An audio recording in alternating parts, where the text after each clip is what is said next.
Lastly আমি prime মিনিস্টারের উদ্দেশ্যে কিছু কথা বলতে চাই। আপনার কন্যা জাইমা রহমান যখন সাইবার বুলিংয়ের শিকার হয়েছিল 24 থেকে 48 ঘন্টার মধ্যে আপনারা তাকে গ্রেফতার করেছিলেন।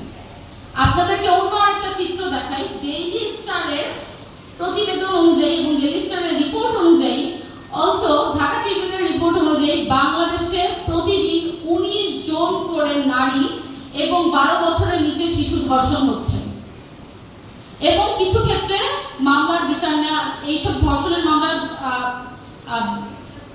কিছু ক্ষেত্রে এইসব ধর্ষণের মামলা নেওয়া হচ্ছে না। একই দেশ, দুজন নারী, কিন্তু দুজন নারীকে দুইভাবে ট্রিট করা হচ্ছে।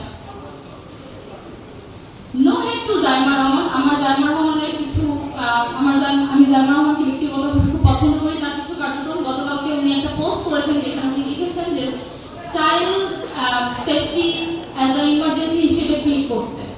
আমি জানতে চাই তারেক রহমানের কাছে যে তিনি কবে নাগাদ তার কন্যা, তার মেয়ে হয়েও, প্রধানমন্ত্রীর একজন কন্যা হয়েও তিনি এরকম আইনের নিড ফিল করছেন।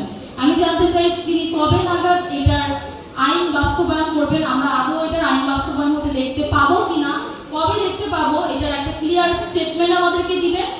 আর যদি এরকম কোনো আইন আপনারা বাস্তবায়ন না করতে চান, না করতে পারেন, তাহলে আপনারা আমাদের সকল নারীদেরকে একটা করে ভিকটিম কার্ড ধরাই দিবেন।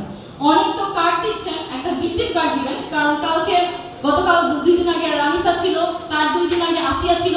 কালকে যে আমি এরকম ভিকটিমের শিকার হব না বা আমি ভিকটিম হব না, এটা কি গ্যারান্টি আপনি বলেন?